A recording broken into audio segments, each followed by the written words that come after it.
Welcome to Mach 10 Sports in this October 5th, 2023 episode. Week 6, guys. It is here upon us. Got driver's seat Saturday is what I'm calling it. Whatever your favorite car is, whether it's a sports car, truck, whatever it may be, it is driver's seat Saturday. About 4 teams in the SEC. I mean, we got a driver's seat game in College Station. We got a driver's seat game in Athens. You don't know what I'm talking about, you need to get out of that rock, under that rock. Alabama at Texas A&M, Kentucky at Georgia, 2 driver's seat games in the respective divisions of the SEC West and SEC East are on the line this week. No ifs, ands, or buts about it.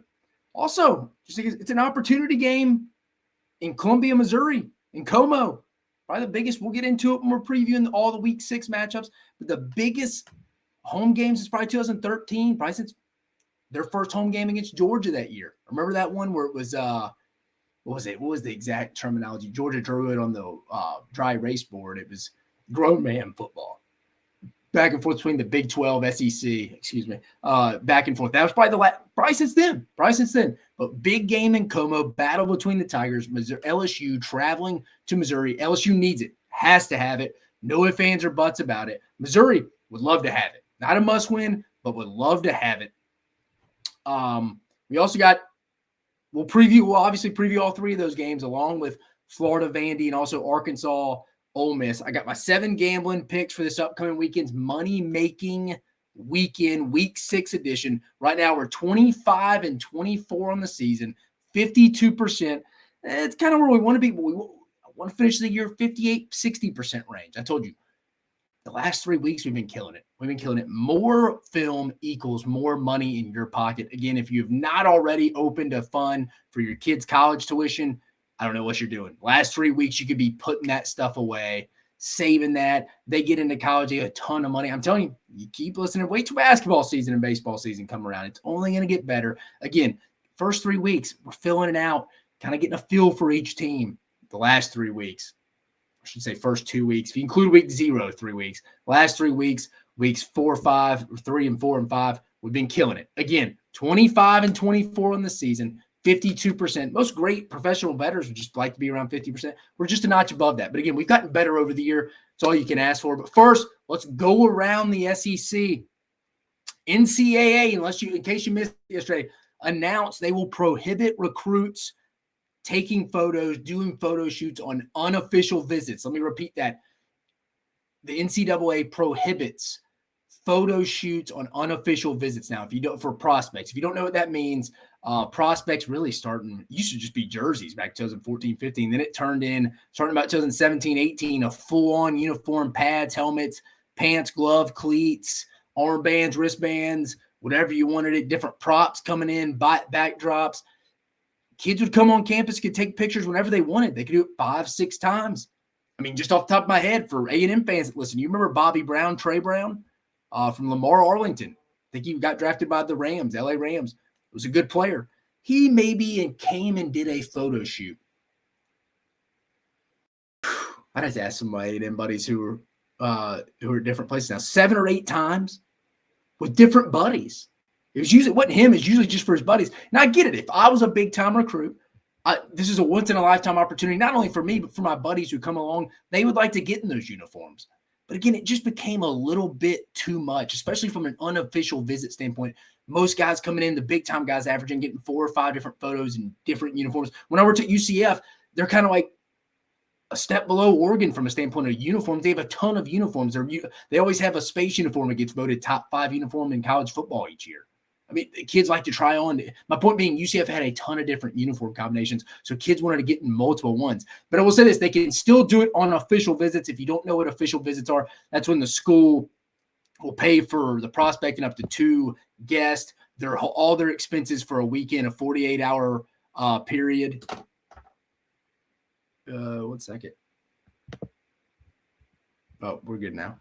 Sorry, I thought something went out for just a minute. Apologize. No, but official visits. That's when you get 5 official visits if you're a prospect for about for 48 hours with 2 guests, meals, hotels, everything paid for, some per diem. If you drive, you get your gas money reimbursed. If you flew, you get your flights paid for. You can get photos from that. Everybody's fine with that, I think, because those are selective. Schools get about 56 of those visits. It may change a little bit with the new roster rules. But again, like those are actually guys you're recruiting.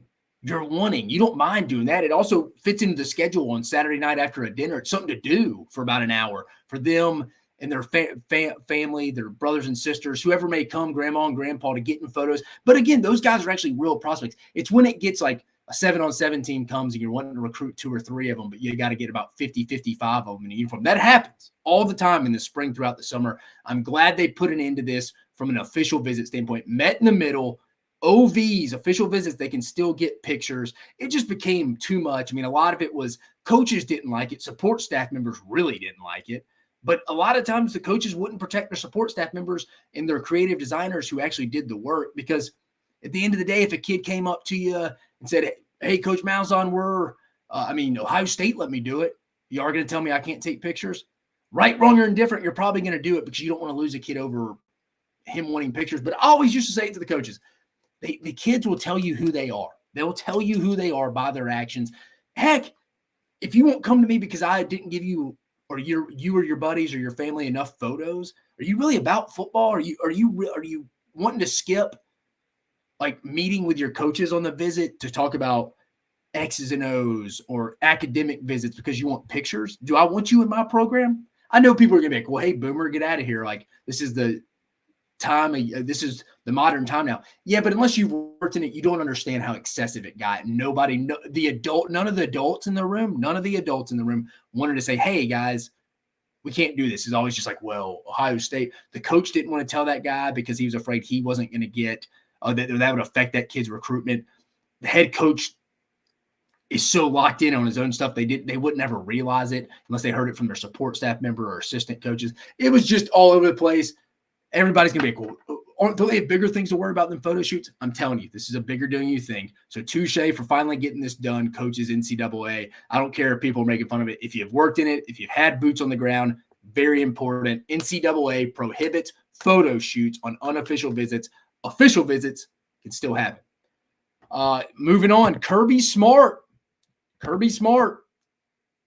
He thinks every team in the SEC should be ranked in the top 25. And I say this humbly. I've watched more teams in the SEC so far this year than Kirby Smart has, and probably will, because I watch every game on Sunday after each game on Sunday. Kirby Smart watches his game and their next opponent.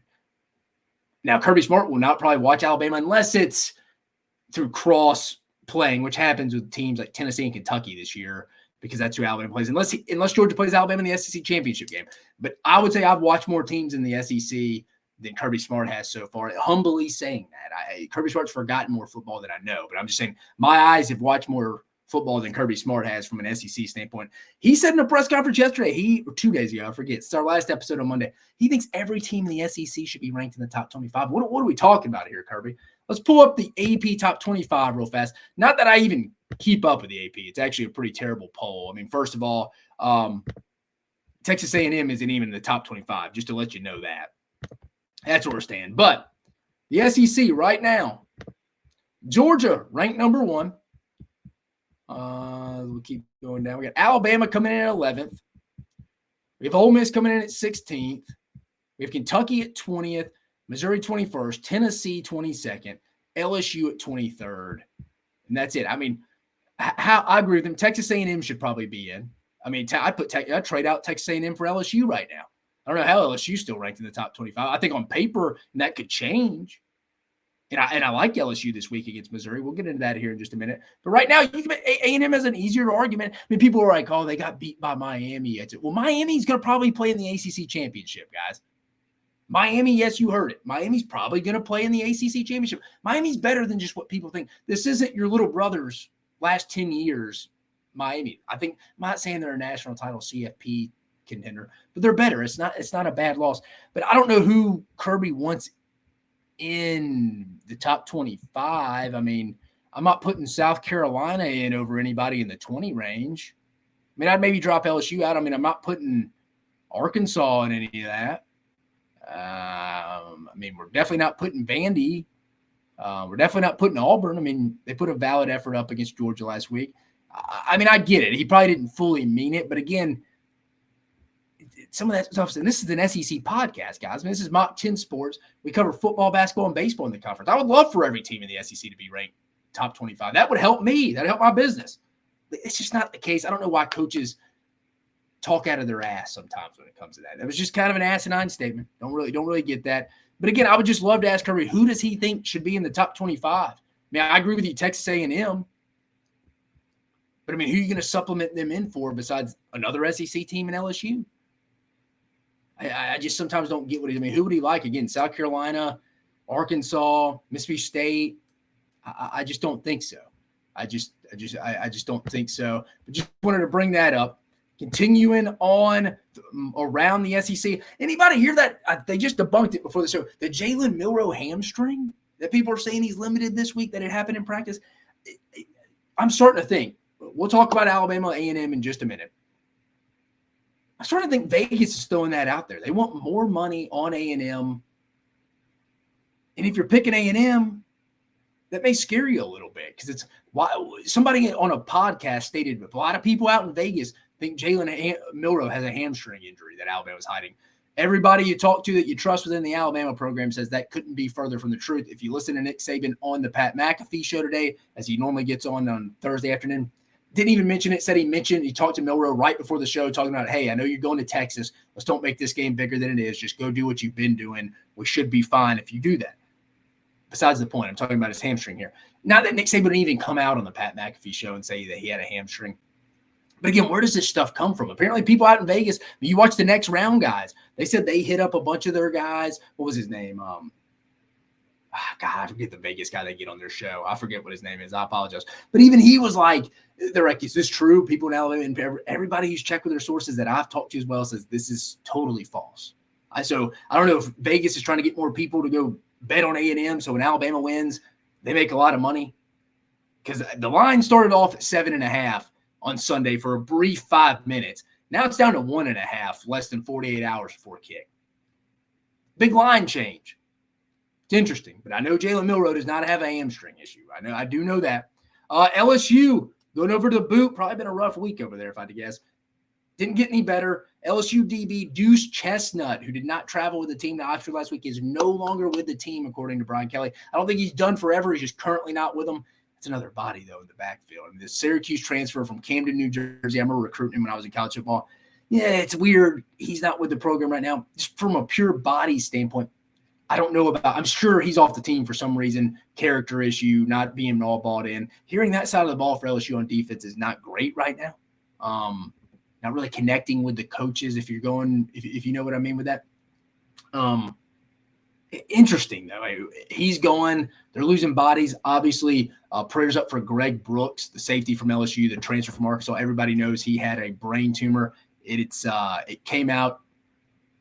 Pray for him. He's got a long road ahead. But praying for the LSU family, Arkansas family, guys that know him. But it's like he has some form of brain cancer. So that's obviously football is a long thought away from that. He was a big loss on the football field, but praying for them as well. Talking about LSU. And in case you missed it, crazy week in Arkansas. I'm about to read it to you. I saw someone posted this. Crazy week in Arkansas right now.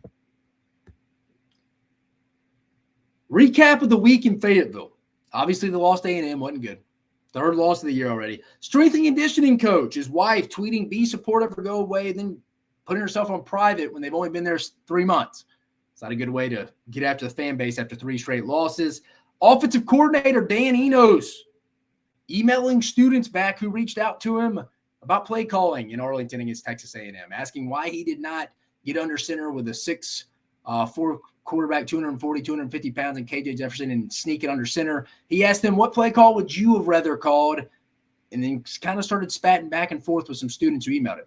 Don't know why you would ever go get in an argument with students if you're the offensive coordinator. Never understood that. Is your ego that small, Dan? Come on, man. 2 + 2 = 4. Let's use a little common sense. That's not good either. A video of Sam Pittman. This is actually one, if you're an Arkansas fan and myself, I'm pretty fired up about. Getting after the O-line in some practice videos this week, saying this is the University of effing Arkansas. Never really heard him cuss much. But getting after the Arkansas unit, you got to like that. That's the only one. That's the only one I would really be real fired up about if I was a Razorback fan right now. The other one, your offensive coordinator, emailing back students about your play calling. Come on, dude. Come on, dude. You got to have a little more willpower than that. And then Arkansas assistant strength coach's wife challenging Arkansas fans and then going private where they can't respond. I don't get it. So things rough and faithful, but again, they're heading to Oxford for a Saturday night matchup with Ole Miss. They got to get back right. It's a must-win game for them. It's a driver's seat weekend, but it's also a must-win for a couple teams in this league this week.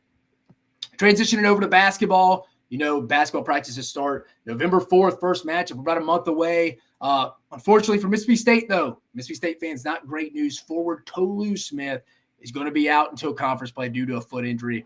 Their best player overall from a defensive standpoint, rebounding, not best scorer. I think State's actually going to be pretty good this year, but that's a tough loss right there. I don't know the significance of it. Is it going to be a lingering thing in the conference play? Because that will be a big deal. I think State's going to be a tournament team this year, but that kind of makes you a little hesitant. Another announcement, SEC Basketball Media Days will be October 18th coming up. It's on a Wednesday, October 18th. So that'll be big. Basketball season's upon us. But, hey, it's week 6. Let's get into some previews. But first, let's share some SEC standings. Let's go into some SEC standings heading into this one. So where we stand going into week 6. SEC East, I told you, driver's seat game. Georgia, Kentucky, both tied at the top, 2-0. You could throw Missouri in there. They just played one less conference game. They're 1-0 as well. Florida coming at 1-1, tied with Tennessee right now, both 1-1. South Carolina 1-2, and Vanderbilt sits at 0-2. Going to the West, driver's seat game. We mentioned it. Both Alabama, Texas A&M sitting atop the West right now, 2-0. LSU comes in at 2-1. Ole Miss 1-1, and then we got some zeros in the win column for the next 3 teams. Arkansas, Auburn, and Mississippi State all winless in conference. Arkansas and Auburn sitting at 0-2. Mississippi State sitting 0-3. But with that being said right now, let's get to the first one in chronological order of how it's going to go on Saturday. First, LSU at Missouri, 11 a.m. Central Standard Time kickoff on ESPN. Currently, LSU favored by 5.5 according to DraftKings. Setting the tone for you on this one. Biggest home game in a decade. I mentioned it. Probably since 2013, their first SEC home game against Georgia that year for the Missouri Tigers. Missouri's a real chance to win this football game. You took the brands off the helmet and watch the film. These are pretty equal teams. If you took that Missouri Tiger face off, you took the LSU Tiger face off, the gold helmets, and the letters LSU, Missouri's playing better right now. They don't have a better roster from top to bottom. They're playing better right now. Both teams have matchups they can take advantage of. LSU, though, in a must-win situation. I keep hearing people, Joel Klatt came out and said he doesn't think the SEC champion may get left out of the playoffs. Do not believe that at all unless we got a lot of teams, one-loss conference champs, like one of the Big Ten champs, Pac-12 champs, Big 12, or the ACC, one-loss champs get in. You have a two-loss SEC champ. May happen. But a one-loss SEC champ, no, not getting left out. But again, if LSU were to win out and win the SEC at 11-2, there's a chance they still may get in. So that's not all lost. If they lose this weekend, it's over, and probably the SEC West is out of contention too. Very interesting. Can LSU, just in general, it's probably one of the biggest must-wins of anyone in the country, not just in the league. But can the defense for LSU just play average? Can they play average? They're facing a quarterback. Brady Cook has not been talked about the last 3 weeks. You've heard a lot about Jaden Daniels, Jackson Dart, Spencer Rattler, guys like that. Brady Cook has thrown 0 interceptions on the year and has been connecting with Luther Burden on a consistent basis since the Kansas State game. They started off a little inconsistent before that, but since the Kansas State game, they've been hitting on all cylinders. Defensively, Eli Drinkwitz came out and said it. He came out and said it straight up and said, LSU is not beating us deep. They're going to have to drive the field. So you may see a lot of cover 4, but where this game will be won, hear me out. 2 things here. Where this game will be won, the battle between the LSU defensive line and Missouri's defensive line, and who contains, battle of LSU's offensive line, Missouri's defensive line, and who contains both teams' difference makers better. And when I'm talking about difference makers, I'm talking about Luther Burden and Malik Neighbors. Again, LSU's offensive line versus Missouri's defensive line, and who contains both teams' difference makers better in Luther Burden and Malik Neighbors. I say this because both guys are equal explosive plays to me. They really do. Both teams feed their wide receivers on a regular basis. Luther Burden, if you're an LSU fan, Compares a little bit to Kayshon Boutte, if you want to be honest. Now, Burden, who has the most receiving yards, second most receptions in the country, is used more in the screen game, short throws than Neighbors is. He's going to test your corner's ability to tackle in space, so LSU better get ready for that. Expect from an LSU standpoint and from Missouri, though, to see a lot of slot fade from both teams. You know this route that it feels like Jaden Daniels and Malik Neighbors have mastered throughout this year. But both quarterbacks, Jaden Daniels, Brady Cook, phenomenal right now. You may be thinking I'm going to say who covers the best is going to win this game. And that's true to some extent. Whoever wins the back end will win this game. That may be true to some extent. Obviously, that's true. I expect a lot of cover four for both teams here. I think a lot of teams, how patient can both these defensive coordinators be for both Missouri and LSU?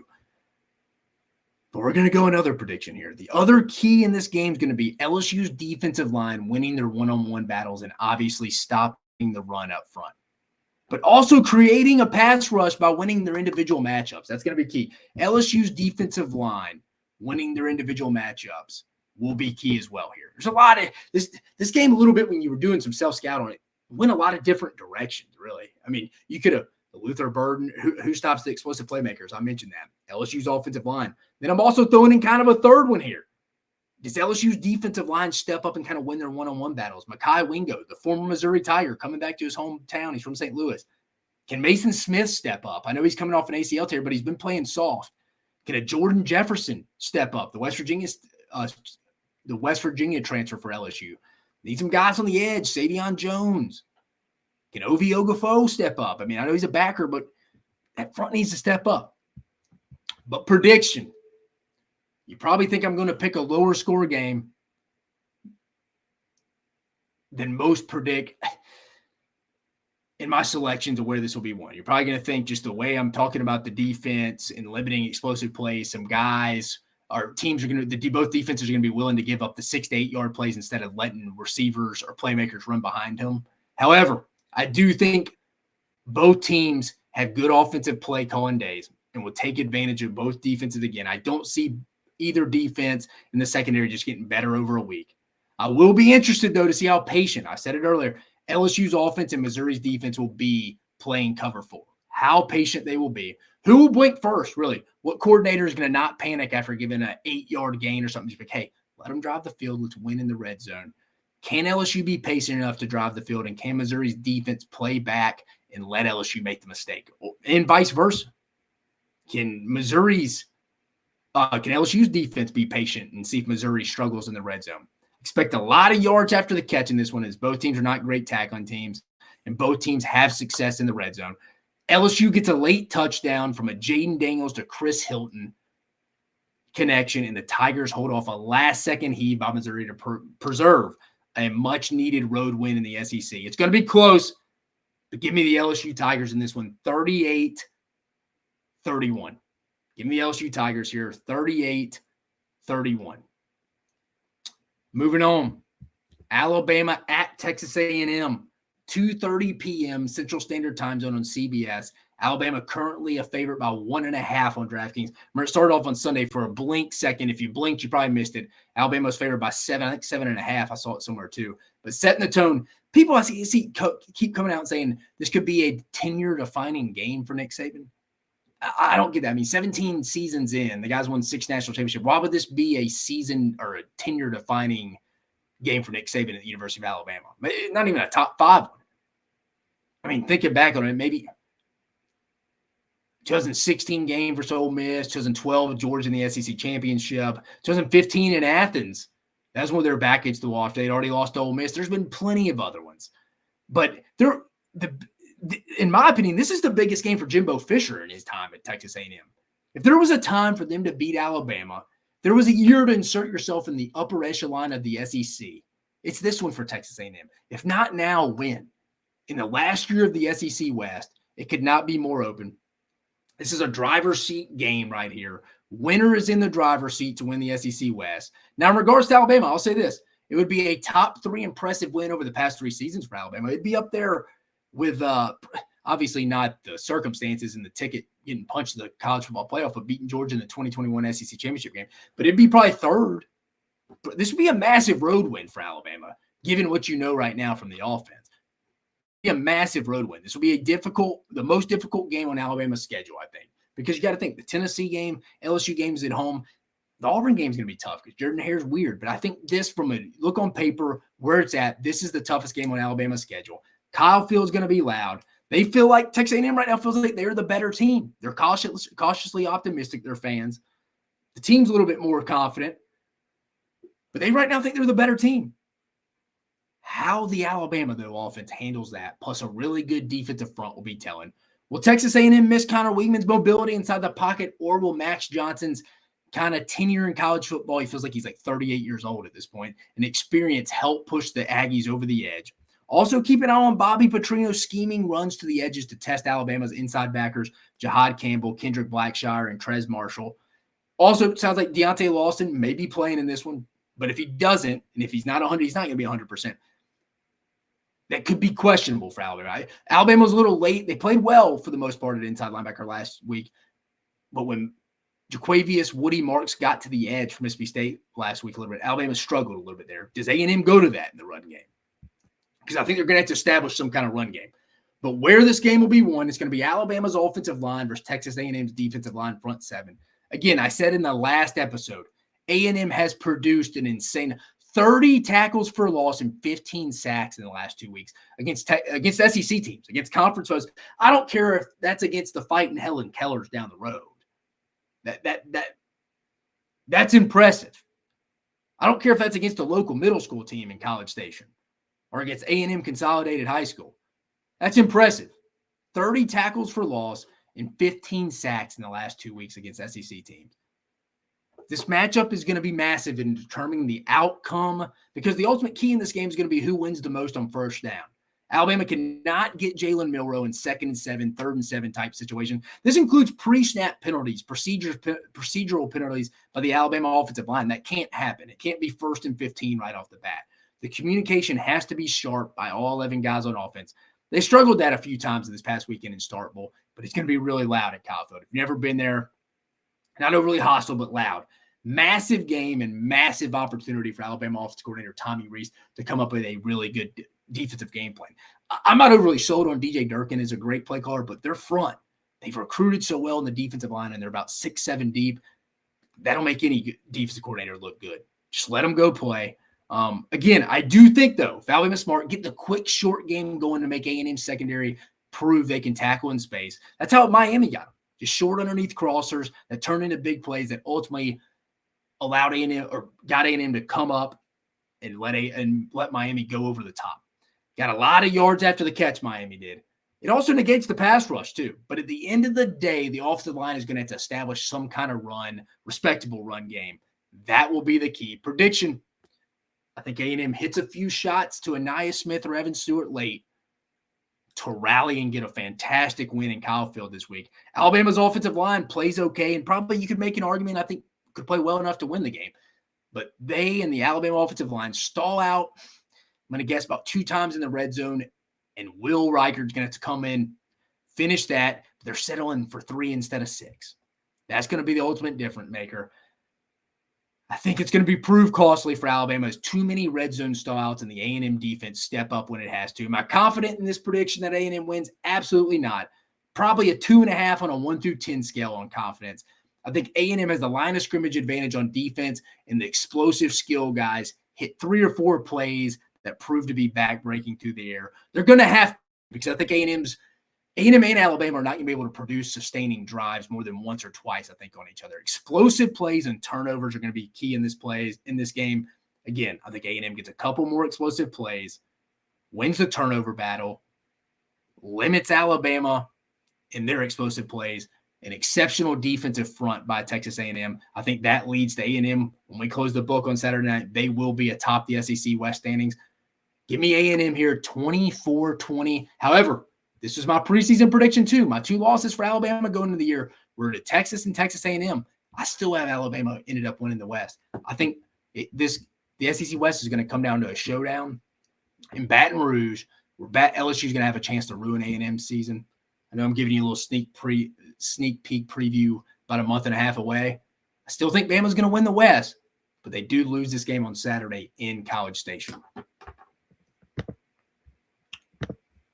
Moving on. Vanderbilt at Florida, 3 p.m. Central Standard Time Zone on the SEC Network. Florida currently favored by 18.5, according to DraftKings. Setting the tone. Who wants to get right in this game? And when I mean who wants to get right, both teams need this.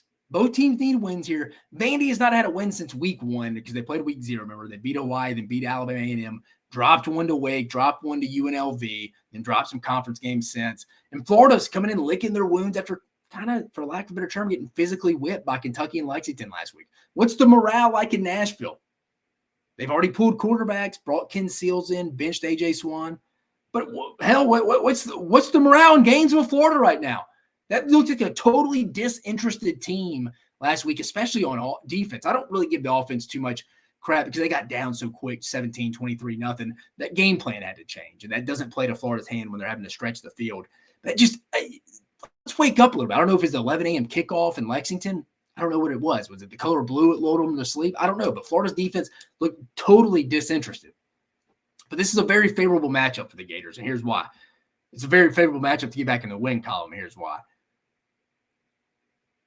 This is Vanderbilt has not stopped anyone in the secondary this year. Vandy's skill guys, the receivers, are good enough to win. Guys like Will Shepherd, but everything else leaves a lot desired, and especially the secondary. Florida's got a massive matchup advantage there, and they have to take advantage of it because next week this is a must-win game. I mean, Billy Napier might as well pack his bags if he loses this. That'd be back-to-back losses. He's 0-2 against Vanderbilt, and you lose at home. You might as well lose in Nashville if you're going to lose to Vanderbilt, not in front of the whole home crowd. Not saying they are. Let me get to the prediction. But this week and next week in Columbia, South Carolina are must-wins. And for Vanderbilt, who's starting at quarterback? Clark Lee said they hadn't made a decision yet. Is it A.J. Swan or is it Ken Seals? He didn't seem like he was that upset with Ken Seals' performance, but the offensive line, and it wouldn't matter if Patrick Mahomes is back there right now. They're struggling to protect. But where this game will be won, can Graham Mertz take advantage of Vanderbilt's poor secondary that I just mentioned? Vandy's going to load the box and dare Florida to stretch the field. At least that's what I would do if I was a defensive coordinator. And then Clark Lee's a defensive guy. He's a smart guy.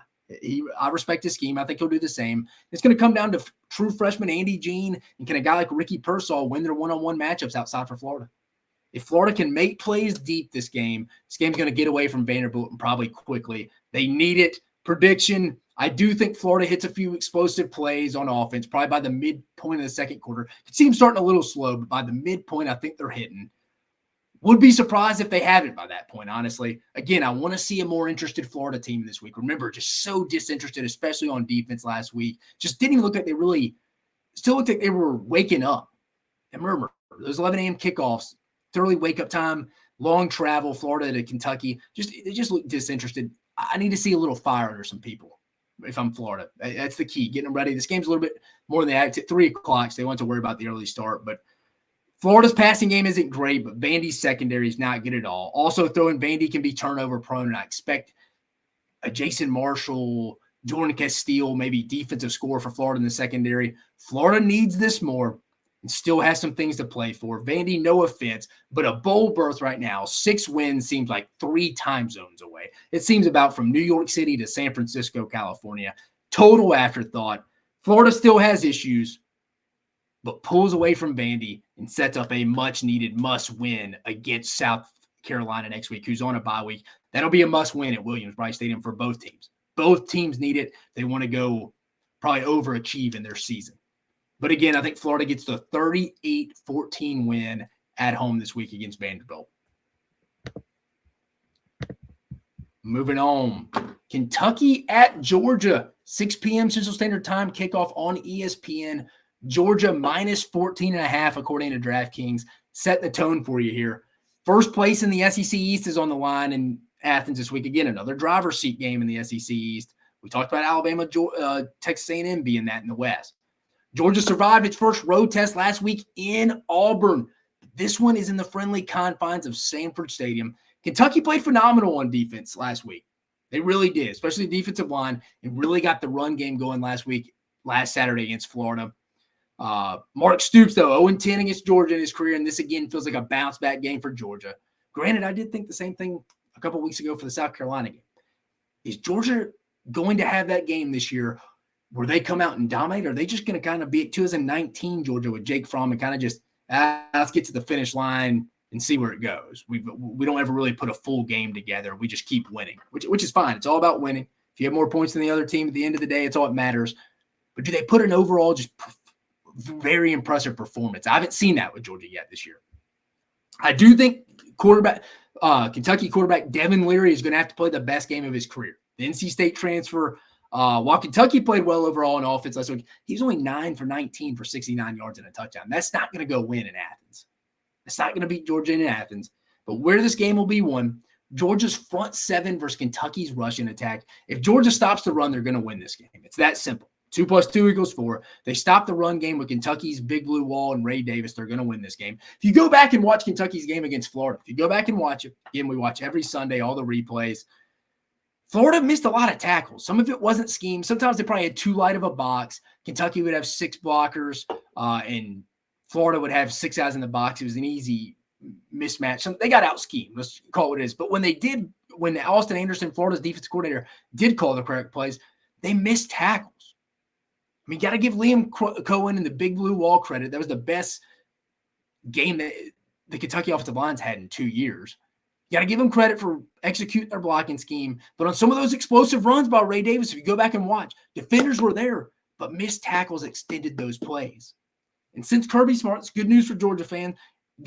Since Kirby Smart's been at Georgia, they've been one of the better tackling teams in the league. They've been one of the best tackling teams in the SEC, if not the country. And some may point to, well, Georgia gave up 218 yards on the ground last week to Auburn. But if you go back and look, really, 125 of those are from Auburn's quarterbacks. Remember, Peyton Thorne had the big long run. That's a lot of it. Devin Leary isn't the threat to run like Peyton Thorne. Not that he's Michael Vick or anything, but he's more of a runner than Devin Leary, and definitely Robbie Ashford is, who had a touchdown for Auburn last week. So you got to remember, I mean, 125 to 218 rushing yards on Georgia last week were from the quarterbacks, not the running backs. That's who Kentucky wants to run with, is Ray Davis. I don't really see that happening a ton against Georgia's front. Prediction. I like Kentucky. I like the Cats. I really do. I had them predicted to finish second in the SEC East going into the year. I still feel decent about that. But outside of last week, they've been very inconsistent on offense. I mentioned Leary struggled some. The wide receivers still have drop issues. Even going back to last week, go watch watch it against Florida. They had some drops. The offense hasn't put it all together. They had a great rushing attack last week. But outside of that, not much. It's been either quarterback hadn't played well. There's been drops by the receivers. The offensive line couldn't get it going. I mean, obviously they did last week, but I'm talking about the 4 games before that. Again, if Devin Leary was a little better in the run game, I may like Kentucky a little more here. But again, most of the yards given up on the ground last week were to Auburn's quarterbacks, who bring more of a running threat than Devin Leary, like I mentioned. That threat's not there this week. It's going to come down to Georgia's ability to stop the run and tackle. Georgia has been consistently great at both in the last 6 years. The offense has enough weapons for Georgia against a solid Kentucky defense. I think the best thing this offense does, Mike Bobo in this offense and Carson Beck, this week is convert on third downs, extend drives to ultimately wear down the Cats' defense. Give me Georgia looking productive and efficient on offense, plus either, I'm going to guess, a Georgia defensive score or a special team score, and I like Georgia to pull away by the start of the fourth quarter. Give me Georgia 34-17. I think Kirby Smart's just going to accept. I mean, you heard him say every team in the SEC should be ranked. I think he started to say, hey, we're not going to go just dominate teams this year. We're good, but we're not as good as we were the last 2 years, and that's fine. I think he's just like, we just need to win games. So I think this week he's going to go and, hey, we're just efficient on offense, convert in the red zone, get 8, 10-play drives, and make Kentucky try to start stretching the field. We get up early, 14-17-0. Make Kentucky start throwing downfield. They haven't put a complete offensive game together yet. And people are going, well, what did they do last week? They almost ran for 300 yards. That was the running game with a lot of missed tackles. Devin Leary and the receivers, again, did not play great last week. They did. So give me Georgia the 34-17 win over the Kentucky Wildcats. And finally, the last conference matchup, we obviously still got Mississippi State and Western Michigan. We're not going to preview that one in depth, but we'll go over that one real quick. But the last conference matchup, Arkansas at Ole Miss, 6:30 p.m. Central Standard Time Zone on the SEC Network. Ole Miss currently favored by 11.5, setting the tone for you here. Ole Miss coming off an emotional win last week against LSU. Probably the biggest win in the Lane Kiffin era, for being honest. How did they respond to that? They responded well after they got off the mat after losing to Alabama in a game a lot of people had them win and beating LSU net last week. And Ole Miss, if I'm being honest, is the better team. They're the better team than Arkansas. But again, how do they handle that? How does a team full of transfers handle a little bit of success? KJ Jefferson coming back to the home state, a kid from Batesville, playing 30 minutes, 20 minutes down the road. Usually has a big game against one of the Mississippi schools. KJ Jefferson has played well just against Ole Miss in his career. But does it matter if his offensive line can't protect him or establish a run game? I would have loved to have been in the offensive staff meetings and the offensive line meetings with Sam Pittman and offensive line coach for Arkansas, Cody Kennedy, this week. How would that go? You saw Sam Pittman caught on camera this week saying, hey, we're the University of F in Arkansas. We got to start blocking and dominating people. So that's been reinforced their offensive line. Hey, this is on you guys. How's it going to challenge them when he challenges their manhood? Going to the other side of the ball, can the Arkansas defense slow down the Rebs at all? The Razorback defense is better this year for sure by new DC Travis Williams, playing faster, more aggressive, more physical, and they've shown flashes at times of putting together 2 or 3 series in a row. But then it just goes down the drain, man. Like against LSU, they played well in the first half, and then the last drive against LSU and throughout the entire second half they struggled. And then midway through the third quarter, through the rest, they just let A&M convert situations when they could have got off the field. Then staying on that side of that matchup, does the Ole Miss offensive line, they stay like they were last week? They play like they did last week? Or do they go back to how they played the previous 4 weeks against Tulane, Alabama, and Georgia Tech and struggled up front? It's a very intriguing game to me. Ole Miss did some different things last week, offensively, mixing up scheme. So how does that transition? Doing a little bit more duo last week. So how does that? Very intriguing game. Very intriguing game. How does Ole Miss handle success? Arkansas's backs are literally pressed against the wall. It's not up against it. It's pressed, getting smushed, getting crushed. They have to win this one. They go to Tuscaloosa next week. Remember that hellacious 4-game stretch of at LSU, Texas A&M, and Arlington, Ole Miss and Oxford, and Alabama and Tuscaloosa, 4 straight weeks. 4 straight weeks. They have to win this game. It's a must-win game. You probably start having some guys check out. But where this game will be won, who wins third down when Arkansas has the ball? That's where this is going to be won. Arkansas was 5 of 15 last week on third down, and a lot of that was third and long situations. The Ole Miss defense allowed LSU last week to convert 5 of 10 on third downs. Arkansas has to be able to extend drives and keep the Rebel offense on the sidelines. Again, KJ Jefferson in the run game will be key. And Arkansas doesn't hide it. They like to run the football. I'm looking it up right now. The Razorbacks run the football 57% of the time on offense. They're not even hiding that. They want to run the football with A.J. Green, Dominion, and then when Rocket Sanders is healthy, and then obviously K.J. Jefferson. They want to run the football. If Arkansas, however, though, if they're in long situations on Saturday night, they're not going to be able to keep up with Ole Miss. They're just not. Prediction, I think it's going to be another high-scoring affair in Vaught-Hemingway on Saturday. The Arkansas secondary just needs to survive, just needs to be serviceable, and the Razorback defensive line has to produce some negative plays in regards to getting Jackson Dart on the ground. The Arkansas defensive line's played better this year. It's one of their better units just off continuity with Deke Adams, the defensive line coach, coming back. First time they've had a back-to-back position coach stay, I think, in 3 or 4 coaches, which is crazy to think about. But they're better. The whole defense is better. Is it great? No, but it's improved. Couldn't be much worse. But they need to get some negative plays, sack Jackson Dart a couple of times. I think the Ole Miss offense could stall out some offensively. Usually, though, may not be the first drive. Lane Kiffin's first 25 scripts, he's one of the best in the country. In fact, Ole Miss, I'd love to go look at the statistic of Ole Miss scoring on their first possession. It's really good. They could come out and score, but I think at some point, after the emotional win last week, Ole Miss kind of stalls out, gets stagnant on offense at some point, especially when they're probably a little bit looking ahead to their bye week on the horizon as well. But remember, the key will be Arkansas running the football and converting third downs. They want to keep the Rebel offense on the sideline where they sit on the football for 8 to 10 play drives. I think this one will be a 3 to 10 point game throughout with Arkansas playing catch up. But I think ultimately they have a critical turnover late that just breaks their back in the fourth quarter. Give me Ole Miss 38-30. I don't think Ole Miss covers, but I do think they get the win.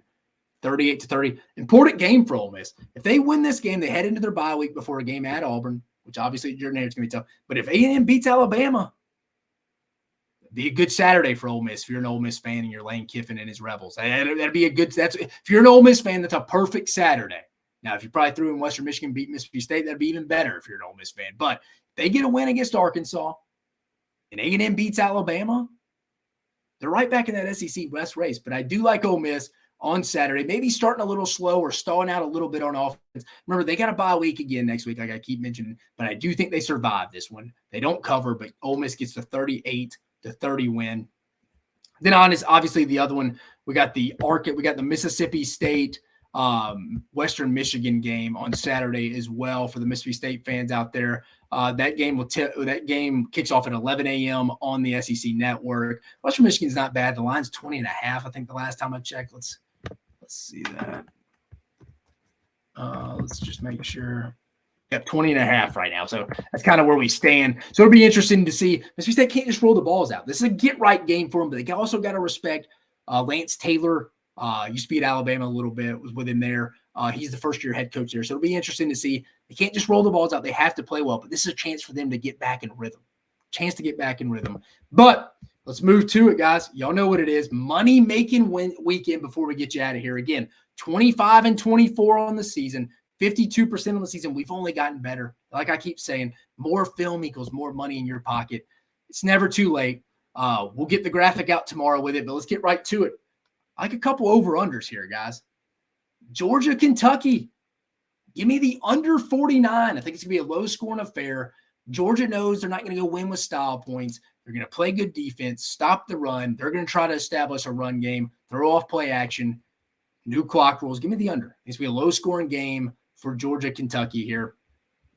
I have pretty good confidence in that one.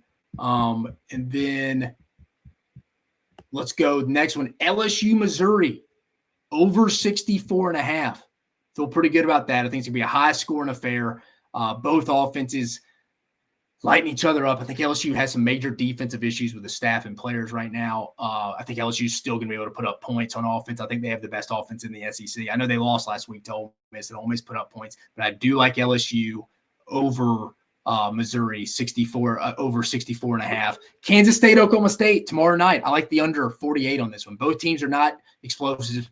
Oklahoma State's not very good on offense at all. Kansas State likes to run the football, run with Will Howard at quarterback. Give me the under on the road in Stillwater, under 48. Texas, Oklahoma. I like the under 60 here. I think both teams are going to try to run the ball more than people think. I think it's to be under. I think it's to be an under 60 game here. And then call me crazy. Southern Miss minus 1.5 against Old Dominion. Old Dominion, not a bad team. Why is Southern Miss favored in this one? There's been a couple games all year. The Missouri-Kansas State game, the line was funky. People were wondering, only 4.5, Kansas State's going to win. Missouri won the game. What was it? The Florida State-Clemson one 2 weeks ago. People were like, only 1.5 they're giving Clemson. Florida State's going to kill them. When Florida State ended up covering, but it was close, went into overtime. But each week there's kind of been one that you're just kind of like, kind of the Auburn-Georgia one last week. People were like, only 14.5. This is kind of that one to me. Won't get national coverage because it's a Sun Belt game. It's Southern Miss, Old Dominion. Give me Golden Eagles, though, here. I think they're going to simplify their plan. I think they're going to come out back against the wall. Give me Southern Miss to cover minus 1.5 here. Then Ohio State. I think Ohio State big in this one. Minus 19 against Maryland at home. Give me Ohio State. I think we're going to be talking about Ohio State on Sunday and Monday next week. I like Ohio State big in this one. And then Florida State minus 12.5 in the first half against Virginia Tech. Virginia Tech's not a good football team. Florida State's due to go play a really good game again at home at Doak Campbell. First half, I think they're going to be up by 2 or more touchdowns. Give me Florida State minus 12.5. I honestly didn't like a lot of lines this week, if I'm being honest with you. So that's why I only got 7. I know a couple of weeks I've had 13 or 14 picks. That's how I've got it back up so well. But again, I'm not just going to pick games just to pick them. Only pick 7. But again, give me Georgia, Kentucky under 49. LSU, Missouri over 64.5. Kansas State, Oklahoma State under 48. Texas, Oklahoma under 60. Southern Miss minus 1.5 against Old Dominion. Ohio State big minus 19 over Maryland. And Florida State big in the first half minus 12.5 in the first half at home against Virginia Tech. So that's about all we have on this episode of Mach 10 Sports, the Week 6 preview around the SEC. Well, Week 6 previewed all 5 conference matchups for you. It's driver's seat game. Driver's seat weekend in the SEC East, SEC West. SEC East with Georgia and Kentucky, Alabama, A&M in the West. Got a big one, kind of a weird game, Arkansas, Ole Miss. What happens there? Ole Miss coming off the big emotional win. How do they handle that? Arkansas has to have it. And then we talked about Florida, Vanderbilt. Again, Florida has to have that. Where does Vanderbilt go from here? Really rolled through all those games. Then we also gave you talked about Kirby Smart thinking every SEC team should be ranked. Photoshoots on unofficial visits are now gone in the SEC. Been a crazy week in Fayetteville. We got Dan Enos, the OC, responding to emails from students, strength coaches' wives saying if you have nothing good to say, don't say anything, then blocking everybody. Sam Pittman getting on the offensive line's ass, saying to the University of F in Arkansas they need to get it going. I think they're going to roll into Oxford a little bit of a fire. That's why I think it could be a little closer than people think. Then also the money-making weekend, baby, trying to improve on the 25-24 record in the season, get it above 52%, which is where we sit right now. I gave you 7 guaranteed bets I feel good about. I'll post those tomorrow around lunch. But again, I appreciate you joining us on this episode of Mach 10 Sports. You have a fantastic evening.